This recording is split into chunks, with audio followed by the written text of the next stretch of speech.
दोस्तों नमस्कार, मैं हूं डॉक्टर श्रीपति त्रिपाठी। अनजाने में किए हुए पाप का प्रायश्चित कैसे होता है, यह प्रश्न बहुत ही सुंदर है।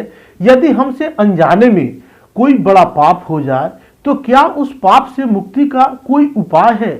श्रीमद् भागवत जी के 6वें स्कंद में महाराज परीक्षित जी ने श्री सुखदेव जी से ऐसा ही प्रश्न किया है कि क्या हमसे अनजाने में अगर कोई पाप हो जाता है तो उसके लिए प्रायश्चित क्या है। प्रभुवर, मैं आपसे ये पूछ रहा हूं कि यदि कुछ पाप हमसे अनजाने में हो जाते हैं, जैसे चींटी मर गई, हम लोग श्वास भी लेते हैं तो कितने जीव श्वासों के माध्यम से मर जाते हैं। भोजन बनाते समय लकड़ी जलाते हैं, उस लकड़ी में भी कितने जीव मर जाते हैं। और ऐसे कई पाप हैं जो अनजाने हो जाते हैं। तो उस पाप से मुक्ति का क्या उपाय है भगवान?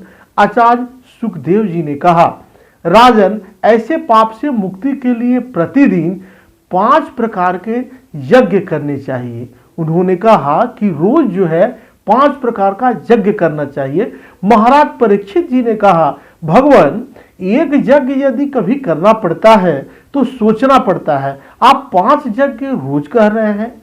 यहां पर आचार्य सुखदेव जी हम सभी मानव के कल्याणार्थ, मानव के कल्याण के लिए कितनी सुंदर बात बता रहे हैं।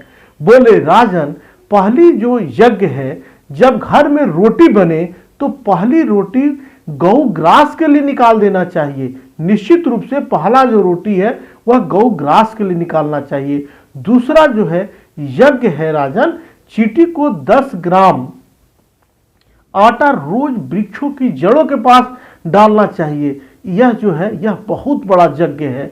तीसरा यज्ञ है राजन, पक्षियों को प्रतिदिन आप अन्न डालें, रोज अन्न उन्हें डालना चाहिए। चौथा यज्ञ है राजन, आटे की गोली बनाकर, शुद्ध आटे की गोली बनाकर रोज जलाशय में मछलियों को डालना चाहिए, खिलाना चाहिए।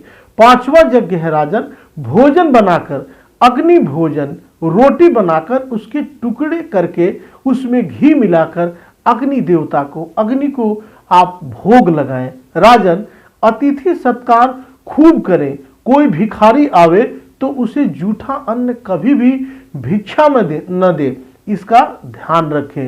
राजन, ऐसा करने से अनजाने में किए हुए पाप से मुक्ति मिल जाती है, हमें उसका दोष नहीं लगता, उन पापों का फल हमें नहीं भोगना पड़ता है। ऐसा सुखदेव जी ने कहा है। राजा ने पुनः पूछ लिया, हे प्रभु, हे भगवान, गृहस्थ जीवन में भी रहकर ऐसी यज्ञ न हो पावे तो कोई और उपाय है क्या? कोई और उपाय हो सकता है क्या? तब श्री सुखदेव जी कहते हैं कि हे राजन, अगर आप गृहस्थ जीवन में हैं तो निश्चित रूप से कर्मणा कर्म निर्हारो न नह्यन्तिक इष्यते अविद्वदधिकारे त्वात् प्रायश्चित्तम विमर्शनम। हे राजन, नरक से मुक्ति पाने के लिए हम प्रायश्चित करें। कोई व्यक्ति तपस्या के द्वारा प्रायश्चित करता है, कोई ब्रह्मचर्य पालन करके प्रायश्चित करता है, कोई व्यक्ति यम नियम आसन के द्वारा प्रायश्चित करता है। लेकिन मैं तो ऐसा मानता हूं राजन कि निश्चित रूप से केचित केवलया भक्त्या वासुदेव परायण। केवल जो है राजन, केवल हरि नाम संकीर्तन से ही जाने और अनजाने में किए हुए को नष्ट करने की सामर्थ्य है। आप हरि नाम का हमेशा जप करें, तप करें, पूजा करें, यही आपको लाभ देगा। जय श्री कृष्णा। आप सब यूं ही बने रहें। मिलते हैं अगले वीडियोज में, तब तक के लिए नमस्कार। जय श्री कृष्णा।